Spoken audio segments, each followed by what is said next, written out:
කොල්ලෙක් ගේමක් ගහන්න කොච්චර කට්ටක් කනවද කියලා දන්නේ මචං ගේමක් ගහපු එකෙක් විතරයි. රයිට්? ඔය ඔක්කොම අරකයි මේකයි බයිලා කියනුන් ඉන්නව නේද? ඕක මචං කොල්ලෙක් ගේමක් ගහන්න කොච්චර දුක් විඳිනවද කියලාවත් දන්නේ නැහැ මම බං කිචන් එකේ එක මේස් දෙක දාගෙන ෂූස් දාගෙන එක ජොකා ඇඳගෙන දවස් 6ක් වැඩ කරපු මිනිස්සෙක් මම. ඉඳුල් ලතුරේ. ඒ දවස් 6 ඉඳලා එද්දි කකුල් බේරිලා කුණු වෙනසයි. ඒ වගේ දුක් විඳලා ගේමක් ගහලා ආවේ බම් මෙතනට. ඒ හින්ද මං ඒකේ රස දන්නවා. ඒ කට්ටේ රස මම දන්නවා. ඒක නිසායි කොල්ල වෙනුවෙන් වචනයක් හරි කියන්නේ බං. ඔළුව හදාගන්න.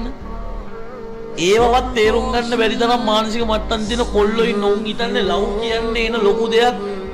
භූමියේ මුට කෙල්ලෙක් දාගන්න බැරි කමට ගෑනු ගැන හිතන්න එපා ජීවිතය හදාගනින් කියලා. උඹලා ගේමක් ගහලා ජීවිතය හදාගත්ත දවසට ඔය දැන් බෑ කියන ඔක්කොම සොකරි කෑල්ල පස්සෙන් එන්නේ.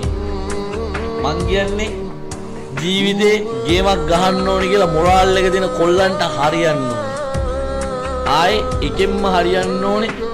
අපි ජීවත් වෙන්න හරි චුටි කාලේ මං හෙට මැරෙයිද දන්නේ.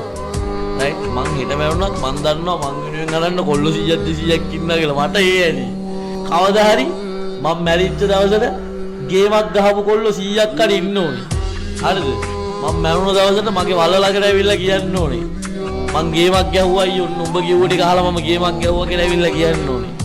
අන්න එදාට මැරුණ මගේ ආත්මලත් තනසීමක් හම්බේ. ඒ විතරක් නෙමෙයි කොල්ලෝ 100ක්වත් මිනියට කම ගහන්න ඕනේ. හරිද? කොල්ලෝ 100ක්වත් පෙට්ටිය උස්සන්න ඕනේ. එච්චරයි වෙන්න ඕනේ. හරිද? කෙල්ලන්ට මොටිවේෂන් දුන්නේ කිව්ව හැමදේම කොල්ලන්ට කිව්වේ.